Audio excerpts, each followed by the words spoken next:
Strani radnici u Hrvatskoj, gušenje cijene rada. Epizoda 2 serijala Migracije i demografija. Odmah u uvodu vidimo da imamo dvije suprotstavljene tvrdnje koje se već nekih 60 godina lome u zapadnoj Europi. Danas smo došli u situaciju da i mi ulazimo u tu polarizaciju. Ona otprilike glasi, s jedne strane mainstream, pod njim mislimo na one koji u rukama drže poluge moći, vlasti, kapitala i tako dalje. Ta pozicija tvrdi trebamo radnike i to je to. Useljavanje je korisno, ono je nužno. To ćete vidjeti u svim raspravama, javnim istupima, odnosno uvijek će se svesti na tu tezu. S druge strane, imamo pobornike koji smatraju da se imigracija može vrlo lako riješiti i to na način sve ćemo deportirati. S tim ćemo se temama pozabaviti u ovoj epizodi.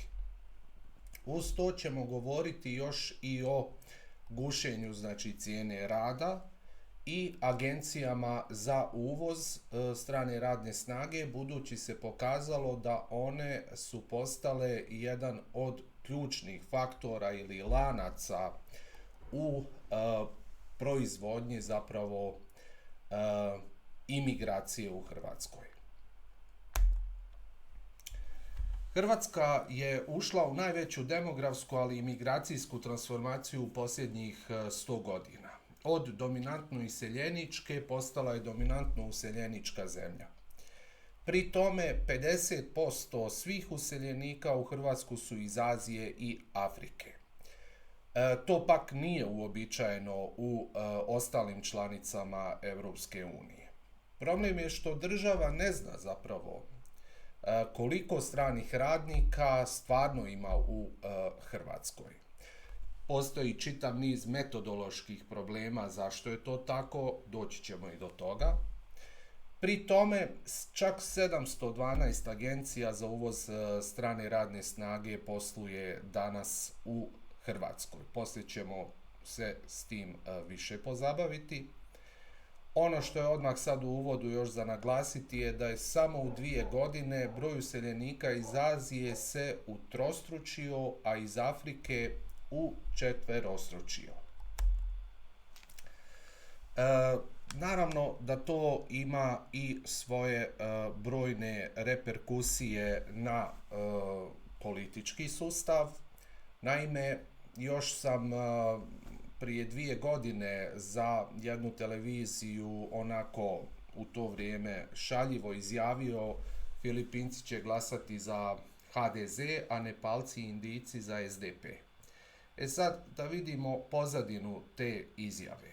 U Nepalu je nekoliko desetaka marksističkih stranaka.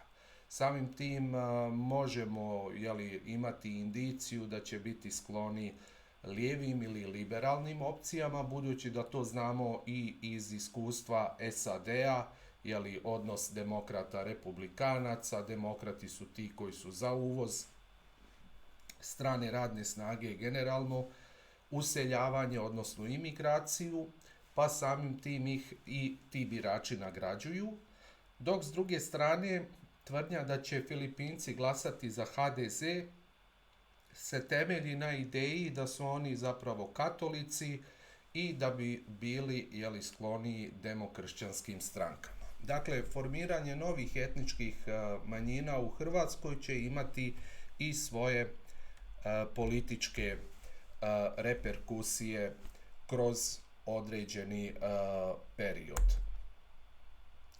U ovim temama se naravno jako puno toga zamagljuje, to nije samo specifičnost Hrvatske, to vam je iskustvo cijele zapadne Europe, samo što ona već 60 godina sudjeluje u tim procesima, a mi smo u situaciji da možemo izbjeći njihove pogreške. Rasprave se vode već 6 desetljeća otprilike na ovim temama. Jesu li strani radnici došli zato što Europa nema ljudi, znači demografski problem, zato što nema radnika, dakle tržište rada, ili zapravo zato što tržište treba jeftinijeg radnika. U jednom dijelu emisije ćemo pogledati da sve što se događa je zapravo patentirano u Njemačkoj još 1950-ih. Model je vrlo jednostavan, kad domaći radnik postane preskup, uvozi se jeftinija radna snaga izvana. I naravno velika diskusija je oko toga koja često onda pređe u humanitarno moraliziranje, da je ovo isključivo humanitarno pitanje, jer često profitu odgovara gurati tu tezu. Kad kažemo profitu, znači mislimo i na multinacionalne kompanije, mislimo zapravo na one koji drže poluge moći financijske. Dakle, njihova teza kako zapravo je riječ o tome da treba pomoći ljudima skriva zapravo njihov motiv kako da dođu do jeftinije radne snage. Dakle, ova tema je isključivo pitanje plaća, profita i moći. Migracije danas svakako više nisu samo ekonomsko pitanje, one su i pitanje identiteta, povjerenja koje se razgrađuje u društvu i migracijom i na kraju krajeva budućeg izgleda društva. Zato se društvo i dijeli i polarizira, i to ne samo hrvatsko, nego sva društva u zapadnoj Europi. Događa se sljedeće: dio građana migracije vidi kao ekonomsku nužnost, dok drugi dio strahuje od gubitka kulturnog identiteta i osjećaja pripadnosti. Taj strah ne treba automatski proglašavati ekstremizmom, ali isto tako ne smije prerasti u ksenofobiju. Dakle, moj nekakav apel, cilj i nekakva arhitektura migracija, kako je ja vidim, treba u svakom slučaju prvo se temeljiti na otvorenom, ozbiljnom, racionalnom, dugoročnom razgovoru o tome kakvu Hrvatsku želimo u budućnosti. Jer ako nastavimo s imigracijom, prvo se moramo suočiti s tim da ćemo biti pritisnuti, mijenjati koncept poimanja onoga tko je zapravo Hrvat. To pokazuje 6 desetljeća lomova u zapadnoj Europi na tom pitanju i oni su zapravo svi prešli na građanski tip nacije. Dakle, naš koncept nacija je zapravo proširena obitelj, se pretvara u koncept nacija je servis građana. Dakle, i tu više nema mjesta za ideje obitelji, vjere, zavičaja, nego te vrijednosti onda zamjenjuju zapravo ideja plaćanje poreza, poštivanje ustava i sl. Dakle, naravno da su i jedne i druge vrijednosti važne, ali iz tog koncepta se potpuno drugačije državljanstvo zapravo tretira i dobiva. U prvom analitičkom poglavlju ćemo vidjeti kako država plus kapital, objasnio sam što mislim pod riječju kapital, zajedno organiziraju migracije. Dakle, glavna funkcija masovnih radnih migracija u Europi nije rješavanje manjka radnika, nego održavanje pritiska na cijenu rada. Čitav niz autora je dokazao ovu tezu, primjerice Hofbauer u Austriji u knjizi Kritik der Migrationen. Mi moramo svakako u početku razjasniti pojam migrant, budući da je taj pojam na sebe veže čitav niz mitova. Dakle, ti mitovi su sljedeći.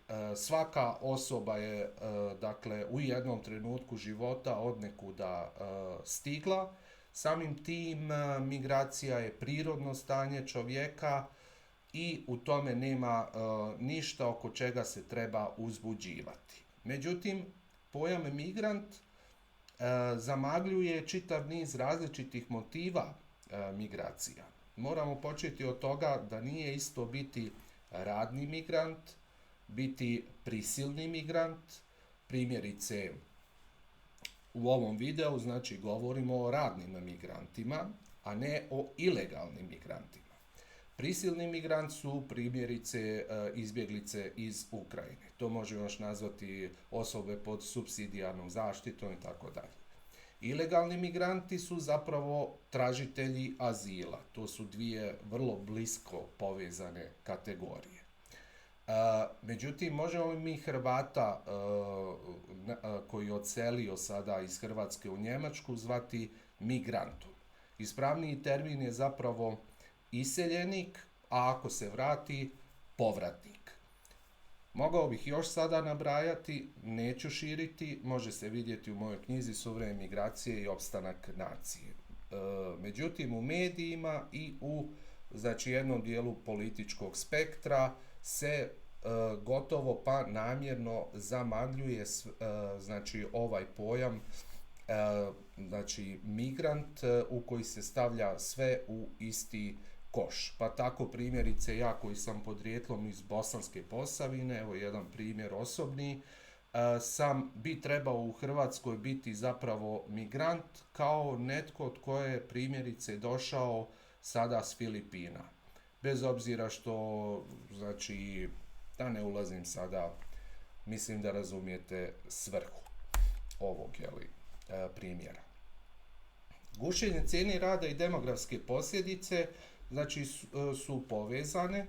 Dakle, ono što literatura pokazuje, kad su radnici sigurni, počinju tražiti veće plaće. A tada sustav treba novu konkurenciju koja će spustiti cijenu rada. Hofbauer to naziva nezadovoljne zamijeniti zadovoljnima.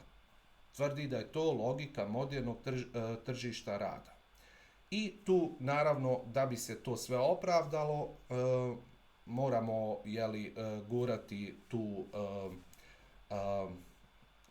poruku, useljavanje je nužno, ono je isključivo korisno. Odnosno, migracije su uvijek win-win situacija.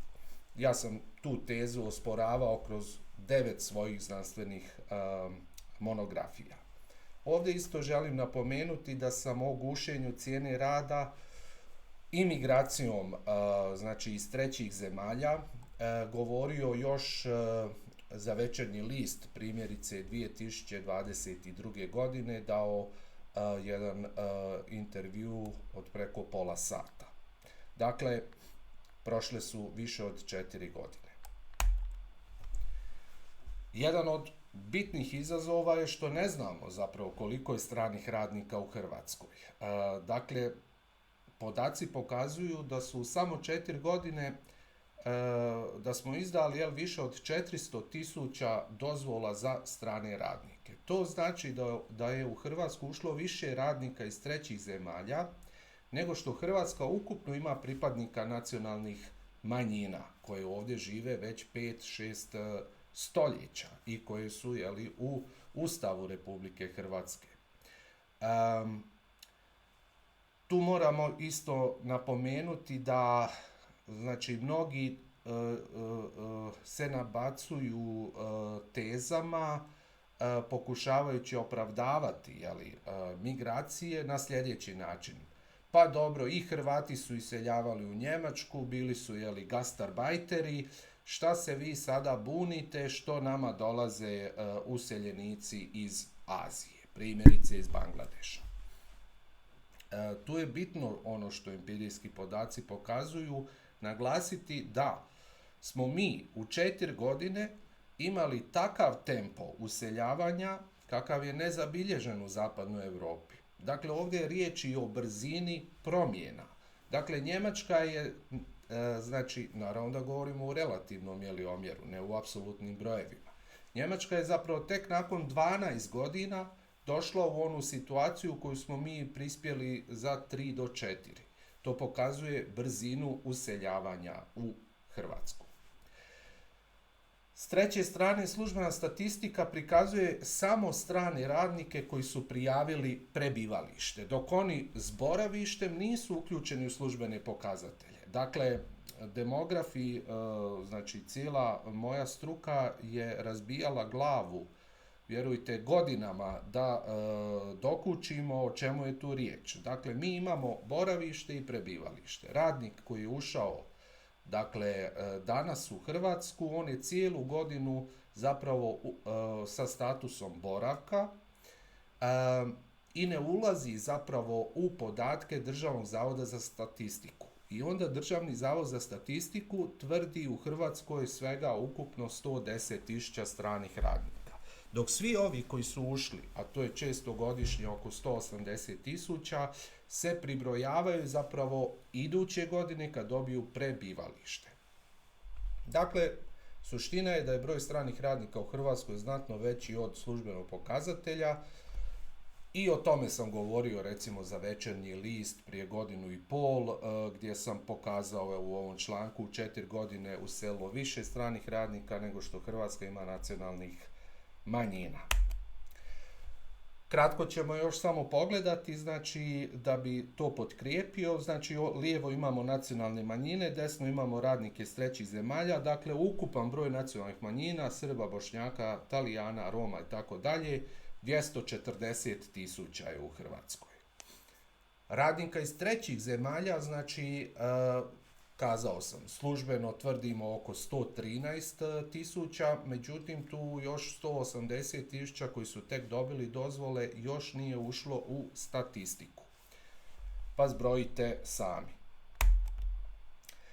Naravno da moram kao i u prošloj epizodi naglasiti da stavove koje iznosim su moji osobni i proizlaze iz mojih istraživanja. Oni ne predstavljaju stavove institucija s kojima surađujem, niti u kojima djelujem. Ovdje govorim kao istraživač i analitičar, ne kao predstavnik bilo koje institucije. Dakle, ova tema nije pitanje emocija ili ideologije, nego demografskih činjenica. Meni nije cilj kritizirati, nego pokazati obrasce. Cilj mi je potaknuti javnu raspravu i pokazati zapravo arhitekturu migracija i kamo one vode ukoliko se njima ne upravlja. Analitičke cjeline koje ćemo obraditi je znači Njemačka koja je patentirala uvoz strane radne snage, zatim ćemo preći na konkretno strane radnike u Hrvatskoj, zatim ćemo obraditi agencije za uvoz strane radne snage u Hrvatsku, zatim potencijal useljavanja uopće iz Azije i Afrike u Hrvatsku i završit ćemo s migracijskom i demografskom budućnosti Hrvatske s određenim rješenjima. Vrlo važno je pogledati uzroke onoga što je dovelo do ovog modela koji danas imamo u Hrvatskoj. Dakle, Njemačka je još 1955. krenula organizirano uvoziti stranu radnu snagu. Posljedica je to bila toga što su sindikati tražili veće plaće. U to vrijeme je kancelar bio Konrad Adenauer, koji je onda zapravo sa svojim ministrom financija osmislio ideju useljavanja iz drugih država. U to vrijeme to su prvo bile Turska, Italija, Grčka, Španjolska i jedina komunistička zemlja koja je imala pristup zapadnom tržištu, to je Jugoslavija. Dakle, treba znati da su oni otvorili nekoliko stotina agencija za uvoz strane radne snage, slično što imamo danas u Hrvatskoj, po cijelom Mediteranu, da su aktivno vrbovali radnu snagu, dakle to nije riječ o spontanom procesu doseljavanja u Njemačku tijekom gastarbajterske ere 60-ih, kao što ovo nije spontan proces ni danas useljavanje u Hrvatsku, iz Azije i Afrike. Dakle, to je dokaz da su država plus kapital zajedno organizirali migracije. Međutim, problematično je što su oni pri tome izostavili javnost. Dakle, njemačka javnost je bila protiv masovnog useljavanja, međutim, većina svih tih odluka je donesena iza zatvorenih vrata, bez sudjelovanja i bez rasprave. Ono što su odigrali je sljedeće. Prvo su desetljećima tvrdili, zato su i stvorili termin gastarbeiter, znači radnik na privremenom radu. Tvrdili su da su ti ljudi samo privremeno tu, jer su znali da će tako smanjiti napetost u društvu. Što se pokazalo, 2/3 gastarbeitera su zauvijek ostali u Njemačkoj. Dakle, ideja gastarbeitera, to nije neutralan pojam. Sjetite se, malo prije smo govorili isto o pojmu migrant. Dakle, nomen est omen. Odmah u startu znači, semantički se želi upravljati fenomenom. Znači, oni namjerno nisu govorili strani radnik, nego gostujući radnik. Time se javnosti slala poruka, ne brinite se, oni su samo privremeno ovdje. Vjerujem da vam to zvuči poznato. O tome sam također napisao članak za Večernji list. Dakle, strani radnici su došli da bi ostali, to nisu turisti i nije prolazan fenomen. Malo je sada ovdje namjerno se poigralo s naslovom da bi se naglasilo da Hrvati su navikli, znači periodički, da dolazi jedan dio stranaca u zemlju, to je tijekom ljetne sezone, i da oni odlaze. Na taj način se otprilike želi i prikazati da su strani radnici došli i da će tako naprosto otići. A vidjet ćemo poslije dokaze da to nije tako i da se to neće tako dogoditi. Dakle, zanimljivo je i medije pogledati, znači mediji gotovo nisu ni izvještavali o pregovorima, znači pričamo i dalje o Njemačkoj, o gastarbeiterskoj eri, sve je bilo iza zatvorenih vrata. Kada je ispražnjen taj bazen, novi bazen za gušenje cijene rada je zapravo istočna Europa. Nakon pada željezne zavjese, Njemačka, ali i ostale zemlje jezgre Europske unije su se fokusirale na to tržište i koje je opet služilo za gušenje cijene rada. Imate egzaktne podatke da u Njemačkoj kupovna moć nije rasla od 1990. Dakle, koliko god se stvara taj dojam o rastu BDP-a, napretku, imate egzaktne pokazatelje zapravo da je gušenje cijene rada uobičajen zapravo postao koncept u zapadnoj Europi, a preslikava se sada i na Hrvatsku kao i sve članice EU. Znamo da je prije koncept bio da zapravo posao dolazi ljudima, pa su se gradile tvornice, znači u gradovima gdje je puno radnika. Danas je globalizirana zapravo paradigma sljedeća. Radnici moraju biti mobilni za potrebe kapitala. Danas te trebam u Požegi, sutra u Berlinu, a prekosutra na Filipinima. I to se pokušava onda i normalizirati kao prirodno stanje. Dakle, ovo sam objašnjavao i u prošlom videu, znači migracije nisu win-win, ne pobjeđuju i ne dobivaju svi. Ako pogledamo tko dobiva, tko gubi, znači jasno se vidi da zemlje na rubu Europske unije znači gube, a da jezgra dobiva. O tome je pisao primjerice Ivan Krastev, Thomas Piketty je ponovio tu tezu, a glavna teza je nastala od Wallersteina još 1970-ih. Govorio sam i o tome da je Hrvatska zapravo iseljavanjem svog probranog stanovništva izgubila 18 milijardi eura samo do 2020. Znači u novac uložen u obrazovanje. Ovdje je originalna karta iz moje knjige Suvremene migracije, opstanak nacije. znači u kojoj je izrađeno 80 ovakvih grafikona koje jasno pokazuju, jeli ovo što sam govorio, plave regije su one koje su rub i iz kojeg se crpi stanovništvo i to probrano, a ove crvene zapravo imaju korist od toga. Međutim, tu se zaboravlja da svakim iseljenim Hrvatom mi imamo plus trošak osobe koja će doći na njegovo mjesto, a ne zna hrvatski jezik. Dakle, to je ono što se naziva u literaturi trošak integracije. To je isto jedna tema koju ćemo malo kasnije obraditi.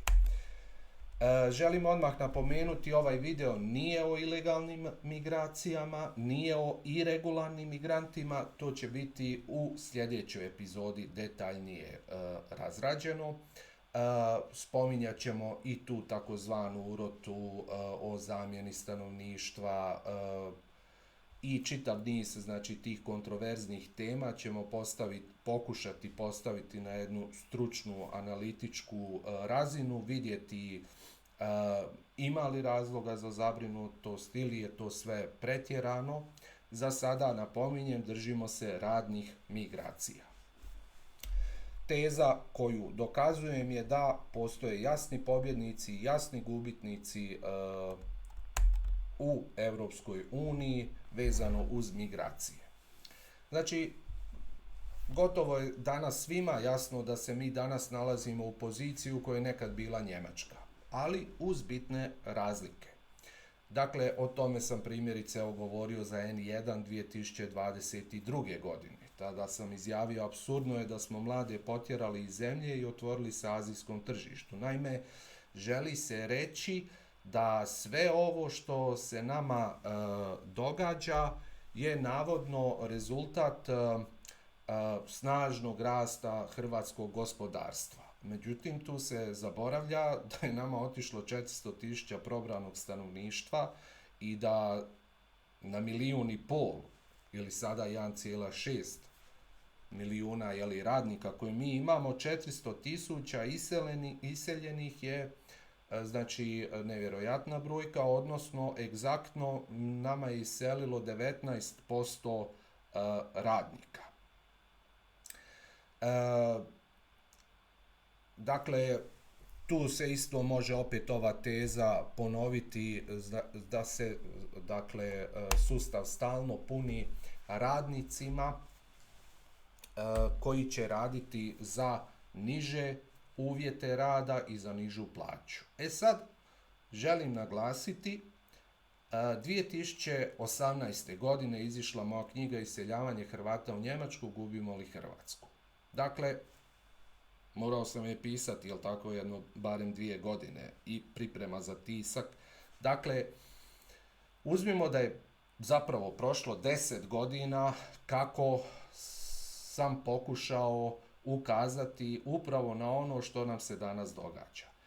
Dakle, ja nisam negdje u fusnoti to napisao, nego na naslovnici svoje knjige. Točno sam naveo da će nakon iseljavanja doći useljavanje. Jedino što me iznenadilo je da je useljavanje zaista iz Bangladeša, Filipina, Indije i Nepala. Upozoravao sam da će nas to koštati, znači da će to biti trošak, znači integracije, funkcionalnog uključivanja, da će rasti cijene stanova, da će čitav niz, dakle, koga zanima, može pogledati u knjizi detaljnije.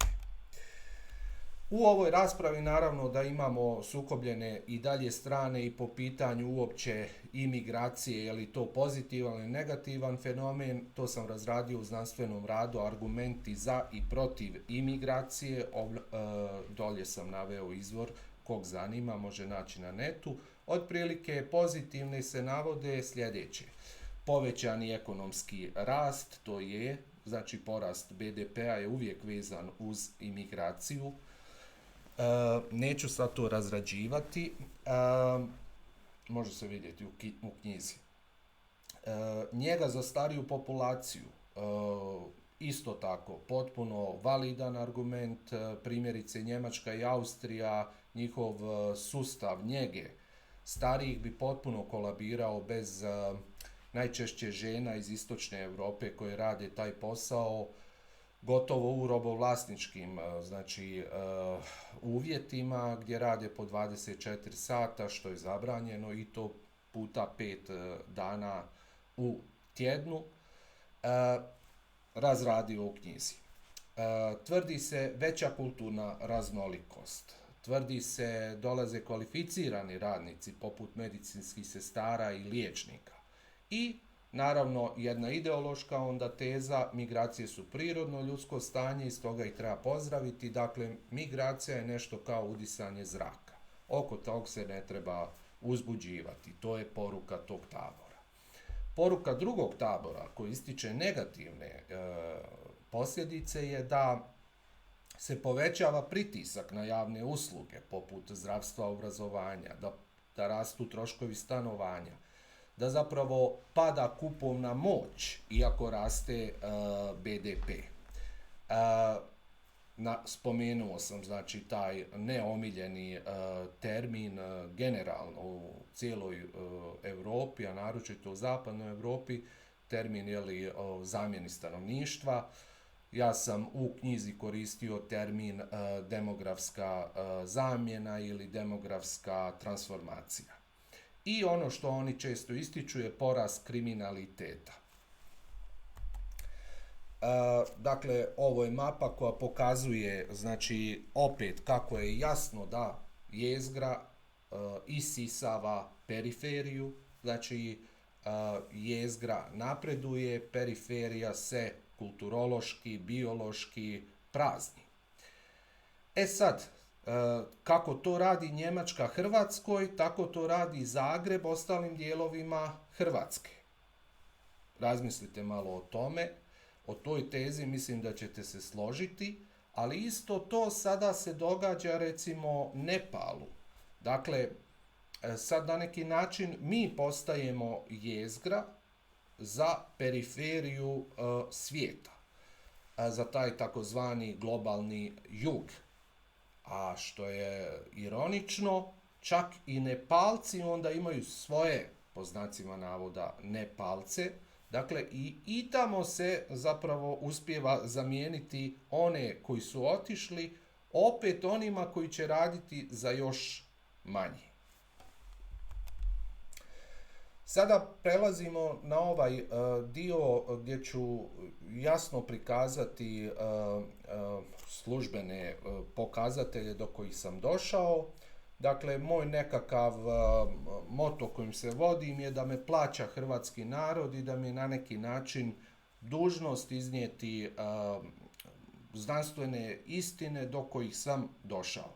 Dakle, ne smatram da sve znam o ovoj temi, ali ono što iznosim je svakako provjereno, provjerljivo, svatko može dakle istim tragom doći do istih rezultata i vjerujem zaključaka.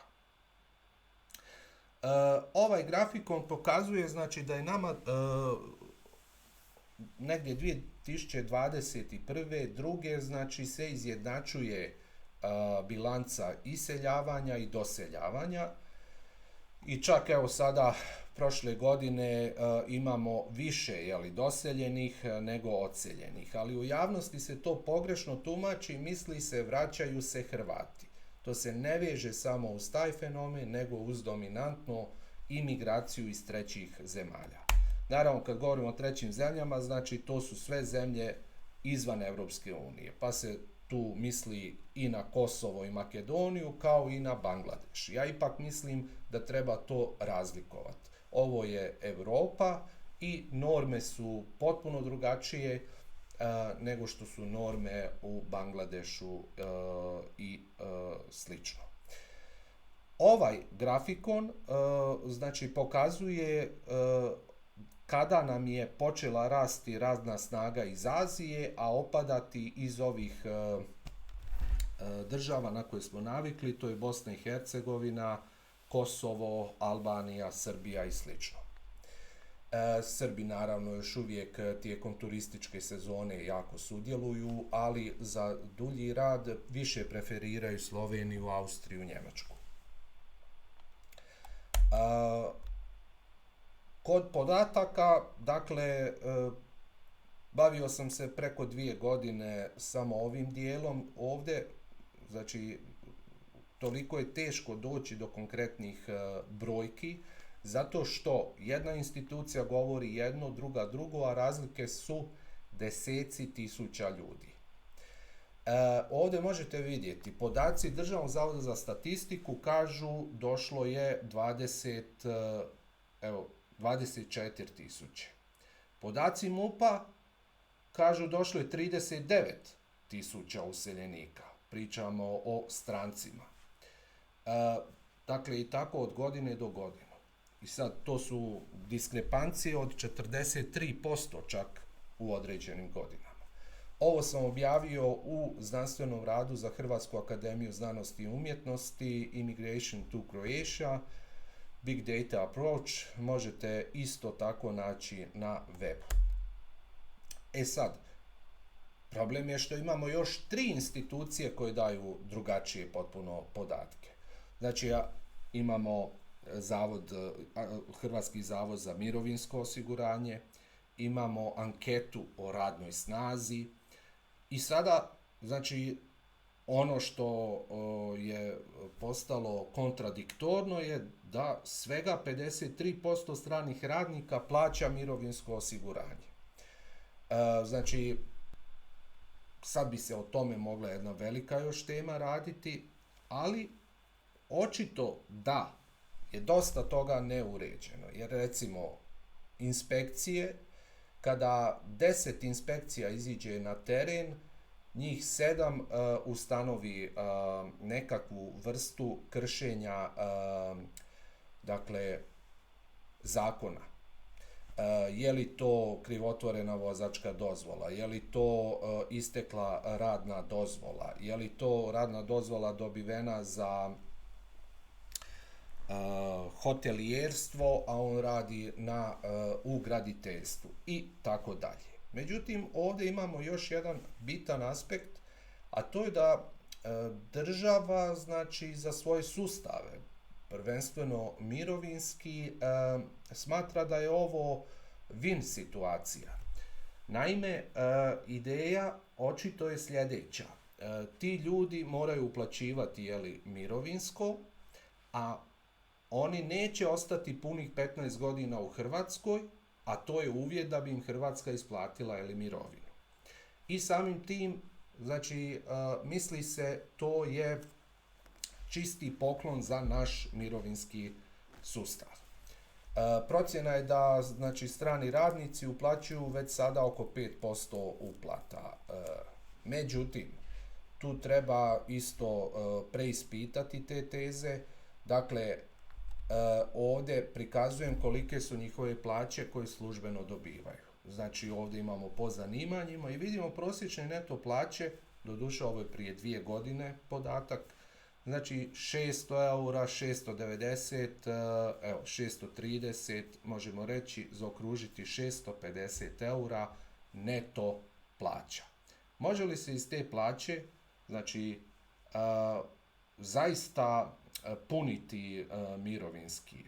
Dakle, mi imamo jednog zaposlenog na jednog umirovljenika, 1,14. Ja u šali svojim studentima znam reći, u Hrvatskoj svaki radnik posvoji jednog umirovljenika. Da bi stvari funkcionirale, trebalo bi otprilike imati barem 3 zaposlena na jednog umirovljenika. Odnosno, suština svega je da doprinos je radnika sa ovako niskim plaćama, ja sad ne ulazim u to, jer primaju li oni na crno dodatke i tako dalje. Ovo je ono što ide društvu. Dakle, je neznatan. Sad ćemo pogledati broj izdanih dozvola za boravak i rad. Ponovno objavljeno u mom znanstvenom radu. Pogledajmo sada, 2019. izdali smo 72.000. 2022. 124.000, pa 23. 172, pa 24. čak 206.000. E sad, to treba naravno razvrstati što je novo zapošljavanje, što je produljenje, što su sezonske dozvole. ovdje ko želi može si pauzirati video i ovo detaljnije proučiti. Ali ovdje grafikom pokazuje taj eksplozivni rast zapravo dozvola za rad stranih radnika u Hrvatskoj. Što se upravo događa u Hrvatskoj po ovom pitanju? Dakle, danas je upravo bila rasprava u Saboru gdje se znači tvrdilo da je sada za nekih, čini mi se, 13 do 15% manje izdanih dozvola. Međutim, ne spominje se da smo mi prošle godine produljili dakle dozvole sa 1 na 3 godine. Što to u praksi znači? Dakle, ako nam je prije, ako smo na 100 ljudi, danas znači 300 ljudi zamjenjuje 100. O čemu je riječ? Pokušavam ovo reći.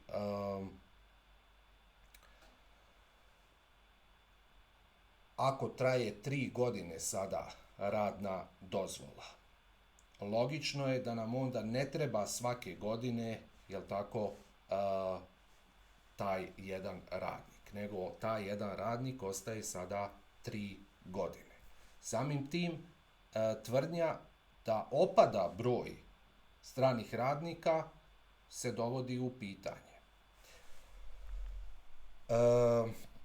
Sada ćemo pogledati digitalna demografija, znači to je jedna metoda koju sam razvio kako bi dokučili zapravo indirektnim putem koliko je zapravo useljavanje, koliko je iseljavanje i tako dalje. Neću puno s ovime gnjaviti, ali bez znači ispravnih podataka vi ovu temu uvijek možete gurati u ideološku ravan i onda je rezultat toga samo iscrpljivanje desetljećima, kažem, što je već viđeno u zapadnoj Europi. Naime, vi danas možete pratiti što se googla na razini svijeta, možete vidjeti koliko Nepalci, Pakistanci, Filipinci, Indijci pokazuju interes za pojmove poput plaća u Hrvatskoj, cijena smještaja, koliko trebam da dobijem boravak i slično. To su sve indicije da planiraju doseljavanje. Ne mogu sada razrađivati cijeli ovaj koncept, ali možete vidjeti u mojoj knjizi. Drugi primjer je, može se brojati zapravo članove Facebook grupa. Evo recimo, mi smo radili tu seriju podataka, pazite, Filipinci u Hrvatskoj, broj članova 2022. To je grupa na Facebooku, broji 23.000. 2024. broji 62.000 članova. Dakle, Filipinci u Hrvatskoj. I tako sad možete Nepalci, Makedonci, tako dalje. Evo, kažem, napravite si screenshot ili pauzirajte pa proučite. Treći primjer, Nepalci u Hrvatskoj, recimo, možete pratiti po nepalskom jeziku koliko je zapravo korisnika Facebooka i Instagrama puta meta podataka, primjerice u gradu Zagrebu. Što dobijemo? Dobijemo, znači, evo, podatke mete koja kaže 17 do 20 tisuća. I onda imate čak razvrstano po svim gradovima u Hrvatskoj. Može li naš Državni zavod za statistiku i službena statistika doći do ovakvog tipa podataka? Ne može, znači zato što su ovo vrlo specifični podaci. Mi smo recimo predlagali da prilikom useljavanja se postavi barem 5 pitanja svakom useljeniku. Da imamo nekakvu ideju, je li učio jezik, dakle, koje je religije, koje jezike poznaje, znači bilo što, da imamo nekakav, imali djecu, planirali dovesti obitelj, da imamo nekakav profil useljenika. Nažalost, ta ideja nije prošla. Sada svatko od vas može testirati ovo što govorim, recimo odite na TikTok pa pogledajte koliko zapravo postoji za Nepalce stranica videa za učenje hrvatskog jezika. Ovo postaje malo i tužno, znate, jer to je zapravo uloga države da organizira zapravo tečajeve jezika. Ovdje se ljudi sami organiziraju. Isto čine i Filipinci i tako dalje. Kažem, proučite koga zanima na TikToku. Da ovo sve nije sad nekakva fantazmagorija, znači ponovit ću opet da mi ne znamo ni koliko je iselilo, a kamoli koliko je uselilo. Zašto? Zato što, evo pogledajte, vanjske baze podataka, njemačke baze pokazuju da recimo 2017. je došlo 56.000 Hrvata, a DZS tvrdi iselilo 29.000. I sad, opet, metodološki su problemi, nije da to neko namjerno zamagljuje, nego jednostavno ako se osoba nije odjavila, ne može niti biti u našoj evidenciji. Ali su diskrepancije takve da to ide iz godine u godinu do čak 80%. Naravno, ovdje je i dio Hrvata iz Bosne i Hercegovine po našim spoznajama koje smo radili na terenskim istraživanjima u Njemačkoj, otprilike 1/3 svih Hrvata u Njemačkoj, Austriji, Švedskoj su podrijetlom Hrvati iz BiH. Znači, ovdje imamo i tu sada novu odredbu da stranci moraju učiti jezik na razini A1-1. Pazite, znači razina učenja jezika na A1-1 je razina crno, plavo, dobar dan, doviđenja.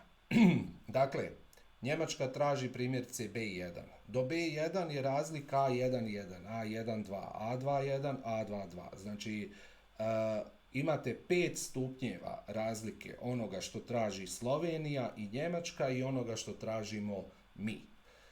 Ovo bi se moglo pretvoriti ponovno u jedan veliki biznis sa zapravo dijeljenjem certifikata, jer tu nemate što zapravo niti ispitati, niti naučiti na razini A1-1.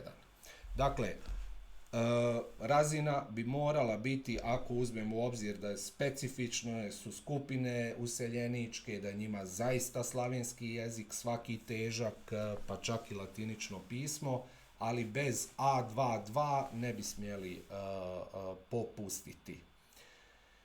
I sad, ovdje isto, znači, kažem, to ću u idućem videu razrađivati, opet napominjem, pričamo o radnim migracijama, ne o ilegalnim, a opet su ta dva fenomena povezana. Jer o čemu je riječ? Zašto bi uopće netko bio danas ilegalni migrant kad u Hrvatsku može doći jednim telefonskim pozivom? Bilo tko iz Pakistana, Afganistana, dakle, zašto bi uopće prelazio šume, patio se, riskirao život, kad smo mi već, znači, sa 712 agencija stvorili mrežu prebacivanja migranata u Europsku uniju. O tome se može još puno govoriti, recimo o tome sam govorio na HRT-u kod Petra Vlahova, možete potražiti kog zanima pod ovim nazivom. Sada par riječi o agencijama za uvoz strane radne snage. Dakle, njih je 712, a utvrdili smo da nitko ne zna stvaran broj stranih radnika. Ovdje prikazujem znači točan popis agencija za uvoz stranih radnika, međutim napominjem, dakle ovo je slučajnim odabirom, ja ne ističem ni jedan od ovih obrta, morao sam staviti na jednu stranicu pa to ovako izgleda, inače je to, ja mislim, nekih 15 stranica, dokument. Isto želim napomenuti, nije nužno da bilo koja od ovih se bavi isključivo uvozom strane radne snage. Znači, ali imaju taj potencijal. Poslije kad kompariramo vidjet ćemo da je to vrlo neobično. Dakle, agencije za uvoz strane radne snage više nisu pomoćni mehanizam tržišta rada, oni su čitava paralelna industrija. Znači, prije su dozvole za rad trajale maksimalno do godine, sada je to produženo na 3 godine I onaj fenomen koji je sada još bitan je da kompariramo sa recimo Slovenijom, koja često pokazuje da se brojne politike mogu voditi na bolji način. Evo, primjerice, u Sloveniji je okvirno između 150 i 250 agencija za uvoz strane radne snage. Slovenija od početka krenula prema strožem modelu kontrole integracije, stavila je uvjet jezika, jači nadzor smještaja i poslodavaca. I čime je to rezultiralo? Pa pogledajte, u Sloveniji od ukupnog broja useljenih radnika svega 3% radne snage iz drugih kontinenata, dok je u Hrvatskoj to 50%. Dalje, Austrija ima otprilike 800 agencija, međutim, Austrija je dvostruko veća nacija i uz to ima 60 godina iskustva sa gastarbajterima i cijelom ovom pričom o multikulturalizmu. Dakle, imamo jednak broj gotovo kao Austrija, agencija za uvoz strane radne snage. Pri tome agencije zarađuju na transferu radne snage, poslodavci dobivaju jeftiniji rad, a društvo snosi posljedice. Ono što je za naglasiti je da te agencije često posluju s regrutacijskim mrežama u Kataru, Saudijskoj Arabiji, Ujedinjenim Arapskim Emiratima. Sada je taj trend još više prebacivanja tih cijelih radnih kolektiva iz zemalja, znači zaljeva, u Hrvatsku, pojačane radi ovih nemira na Bliskom istoku. I naravno, legitimno je pitanje naprosto vodi li hrvatsku migracijsku politiku hrvatski narod i država ili tržište posredničkih agencija. Napominjem da sam o ovome govorio još 2020. kada je izdan prvi zakon o strancima. I koga zanima može vidjeti u Glasu koncila da se sve ovo moglo predvidjeti. Sada, u Hrvatsku dolaze unaprijed organizirani kolektivi. Dakle, nije riječ o pojedinačnim migracijama. Često se ta teza, to je jadan čovjek, treba mu pomoći, ističe. Međutim, ovdje se nije riječ samo o tome. Riječ je o organiziranom prebacivanju, istim regrutacijskim lancima i istim posrednicima. I, naravno, to ne možemo tvrditi za sve slučajeve, ali u znanstvenom radu smo jasno pokazali da je velik broj takvih slučajeva i evo sada o čemu konkretno govorim. Dakle, pratili smo Facebook profile, LinkedIn profile useljenika u Hrvatsku. To je etički dozvoljen postupak, budući da svako od nas se zapravo kada je na društvenim mrežama slaže s tim da će to možda biti u znanstvene svrhe korišteno. Ono što vidimo je sljedeće. Recimo, kod Filipinaca u Hrvatskoj, sad smo to išli, naravno, anonimno, iznosim samo jedan primjer. Dakle, vidimo put dolaska u Hrvatsku. Prvo je radnik bio u Saudijskoj Arabiji, onda je došao u Hrvatsku. Onda radnik je bio u Kataru, pa je došao u Hrvatsku. Ali ima još zanimljivih tu podataka, vidimo u kojem sektoru rade, vidimo koje obrazovanje imaju. Ono što je veliko iznenađenje, teza da su to pretežito nisko kvalificirani, se mora počinjati odbacivati, jer riječ je o brojnim prvostupnicima.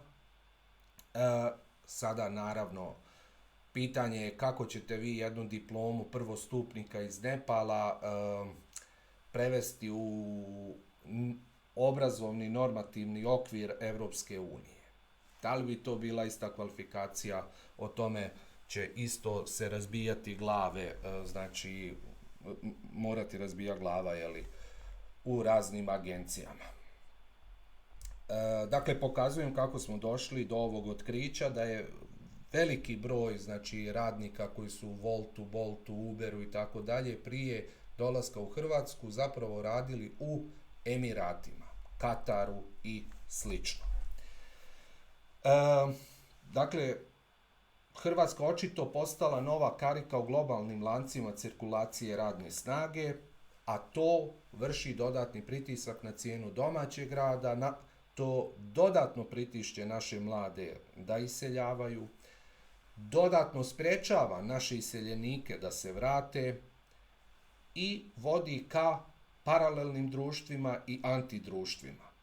Getoizaciji, znači o tome se treba početi voditi računa. I naravno treba napomenuti, svaki čovjek ima ljudsko dostojanstvo, svaki je čovjek podjednak u svom dostojanstvu. Međutim, kulture nisu. Znači, mi si ovdje moramo postaviti jedno obično pitanje. To je da li bi Hrvatska bila ista zemlja sa 1 milijun Nijemaca u idućih 10 godina ili sa 1 milijun, recimo, Afganistanaca. Dakle, tu se otvara pitanje kako određeni narodi funkcioniraju, stvaraju sustave, kakva im je radna etika i tako dalje. Tu imate raspravu, znači, isto sam je prikazao u knjizi, recimo Britanci gdje god bi došli kao kolonizatori, bi zapravo zemlje koje su osvojili, pretvorili uspješne zemlje. Novi Zeland, Australija, SAD i tako dalje. A imate opet neke afričke države koji bi, kad bi osvojili svoje susjede, njih unazadili. To je recimo jedan od dokaza da naprosto nisu sve kulture jednake. Dok ljudi, kao pojedinci, u svom dostojanstvu jesu. Ono što sada je zapravo možda i najveći problem je što migracije uvijek prate znači ti postmigracijski fenomeni, a to su integracija, asimilacija ili multikulturalizam. O čemu je riječ? Dakle, mi bi otprilike voljeli da migracija postoji, ali bez svojih, kažem, ne da bi svi to voljeli, ali nekako ispada da je poruka migracija je dobro došla, ali ne bismo integraciju. Sad, nemoguće je imati migraciju bez ili integracije, ili multikulturalizma, ili deportacije. Asimilacija je otpala kao model zato što je to model koji se mogao koristiti primjerice za vrijeme Luja XIV. Nakon nastanka ljudskih prava asimilacija ne funkcionira.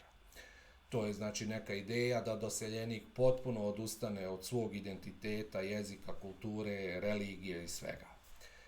Sad, što je zapravo multikulturalizam koji je alternativa integraciji? Multikulturalizam su zapravo su paralelna društva. Dakle, malo je kasno snimam video, dosta kasno, pa već sam pomalo umoran, ali evo pokušat ću ovo izgurat, ako izdrži slušat, čestitam. Dakle, multikulturalizam se svodi na ideju separatnih društava, dakle, Hrvati žive svoj život, useljenici žive svoj život, ali to na kraju uvijek loše završi. Znači, separacijom, getoizacijom, porašću kriminaliteta, sve viđeno već, Švedska, Danska, Francuska, Njemačka, tako dalje. Integracija koja bi mogla biti rješenje, nije čarobno rješenje, nije neka alkemija koja mijenja sve, ali može negdje 15% do 20% useljenika funkcionalno uključiti. Sad, zašto se izbjegava uopće u Hrvatskoj rasprava o integraciji? Znači, zato što je to politički priznanje da će stranci ostati ovdje trajno. A to dio društva ne želi čuti. Politika se često plaši izgubiti radi toga političke poene i onda je ono što je standardno postalo u Hrvatskoj najbolje ništa. Gurati glavu u pijesak. Međutim, to će imati svoje reperkusije u budućnosti. To je radila recimo Švedska. Premijerka Švedske je nedavno izjavila, Švedska je bila naivna na tragu ove teme integracije i masovne migracije, a svatko je znao tko prati od 90-ih, znači 35 godina se baš i ne može biti naivan. Dakle, očito da postoje neki u pozadini interesi koji spriječavaju suočavanje sa ovakvim temama. Suština svega je, ne možete imati migraciju bez da ste odlučili kako ćete integrirati ljude. Naravno, tu onda dolazi ovi čuveni zagovaratelji deportacije.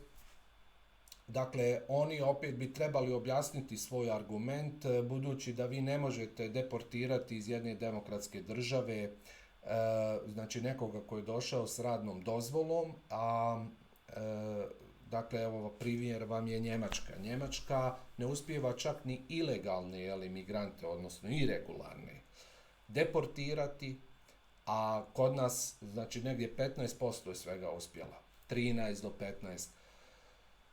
Dok, kažem, u Hrvatskoj se njeguje na jednom spektru društva ta ideja da će deportacija uspjeti. Dio političke scene svaku integraciju odmah interpretira kao plan trajnog naseljavanja stranaca i boje se zapravo te etikete zamjene stanovništva. To će biti, recimo, tema koju će se uvijek moći prebacivati svojim oponentima političkim i vrlo vjerojatno u idućim izbornim ciklusima ovo će biti ključne teme gdje će takozvana ljevica i takozvana desnica u Hrvatskoj jedni drugima i centar prebacivati ovu temu. Oni koji krenu u integraciju bit će optuženi za zamjenu stanovništva i obrnuto. Zato je integracija zapravo tabu tema,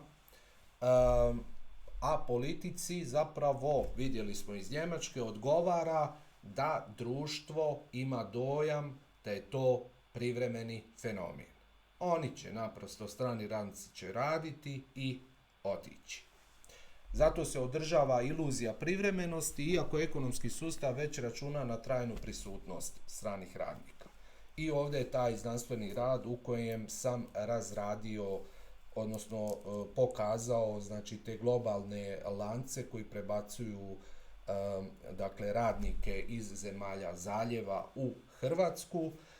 Zašto su oni motivirani? Pazite, u zemljama zaljeva nemate pravo na spajanje obitelji, nemate pravo na socijalna davanja i čitav niz, je prednosti u Hrvatskoj. Na kraju krajeva u Hrvatskoj nakon 5 godina dobivate boravište, s njim možete bilo gdje unutar Europske unije. U našem ovom istraživanju smo otkrili već da jedan veliki udio stranih radnika je već 5 godina u Hrvatskoj i već je zapravo dobio trajni boravak. Ovdje ću sad samo nekoliko dokumenata da se vidi da ovu temu još od 2020. pokušavam iskomunicirati. Tada sam još smatrao da vrijedi upozoravati. Sada zapravo prelazim u tu jednu arhitekturu migracija, znači pokazivanje strateški kamo će sve dovesti ako ne krenemo u potpuno nove modele upravljanja. Dakle, migracije, demografski pad, to nije prst Božje sudbine. Znači, ovim fenomenima se može upravljati. I sad jedan fenomen koji sam nazvao babina garaža. Babina garaža je fenomen zapravo određenih mladih u Hrvatskoj, tipa 25 do 35 godina, koji naručuju hranu preko Bolta, Volta, koji se voze Uberom, koji iznajmljuju babinu garažu Nepalcima, Indijcima i slično, i koji onda navečer tipkaju o zamjeni stanovništva, ne videći svoj doprinos u cijeloj temi. Dakle, sada samo prebacivati lopticu na stranu politike, a ne vidjeti sebe, je isto poprilično licemjerno. Migracijska i demografska budućnost Hrvatske, to ću razraditi u, čini mi se, 5. epizodi. Tu ću jasno pokazati da migracije zapravo dominantno oblikuju hrvatsku demografsku sliku. Sad nećemo ovo detaljnije, jer video očito traje već jako dugo. BDP, znači ću ostaviti isto za drugi put. Ovo ću spomenuti jer je važno istraživanje. Riječ je o znači European Social Survey, jednom na razini Evropske unije istraživanju koje pokazuje što se događa po članicama po pitanju percepcije ugroze kulturnog identiteta, migracija u pravilu. I tu vidimo kako iz godine u godinu Hrvati zapravo imaju sve negativnije stavove prema useljenicima iz trećih zemalja, a naročito prema useljenicima iz Azije i Afrike. Dakle, polarizacija je već tu i trebamo shvatiti da ovo više nije samo ekonomsko pitanje, nego je i identitetsko pitanje. Budući da je video, čini mi se, već jako dugo trajao, ostavljam i ovaj dio dakle, za temu ilegalne migracije koju ću obraditi idući put. Ovdje samo završavamo, pokazat ću da postoje rješenja. Recimo, razvili smo bodovni sustav za useljenike. Opet možete ovdje vidjeti kako bi izgledalo, znači to. Dakle, ne gledamo naciju, ne gledamo religiju, znači ne može se optužiti na rasnoj osnovi, ksenofobiji, islamofobiji i slično, ali tražimo poznavanje jezika, tražimo kvalifikacije, radno iskustvo, integracijski potencijal, zapravo gledamo, znači, tko će se najbolje uklopiti u društvo. Ako dakle, već primamo nekoga u društvo, trebamo paziti da ta osoba obećava da će se moći uklopiti. I, dakle, vidjet ćemo još evo i u idućem videu, hoće li svaki 4. radnik imati migrantsku pozadinu u Hrvatskoj do 2050. Raspravit ćemo kako će izgledati Hrvatska 2050. Govorit ćemo o apsorpcijskom kapacitetu hrvatskog društva, koliko mi možemo uopće kao društvo primiti stranih radnika, jer to zamislite kao recimo spužva može samo jednu određenu količinu vode primiti, ili neki koriste alegoriju, metaforu zapravo broda. Dakle, ako je brod dizajniran za 100 ljudi, vi možete pokušati spasiti još 30, ali onda vjerojatno će se svi utopiti. Kažem, često se koristi ta metafora. U idućem videu isto ću pokazati o komparativno istraživanje o ratnim izbjeglicama iz Ukrajine i regularnim migrantima i jasno pokazati iz istraživanja da većina useljenika u Hrvatskoj želi ostati. Znači, kad ih pitamo, evo pogledajte dolje grafikone, znači tražitelji azila 95% ih želi ostati. Ratne izbjeglice iz Ukrajine 96% ih želi ostati. Kad bi mogli dobiti državljanstvo, kažem, isto su vrlo visoki postoci. Da zaključimo, Hrvatska danas uvozi čak 25 puta više radnika s drugih kontinenata od Njemačke. Vidjeli smo da Slovenija ima svega 3%, vidjeli smo da postoje drugi modeli. Vidjeli smo da se to radi radi cijene integracije i radi sprječavanja poslije nastanka antidruštava.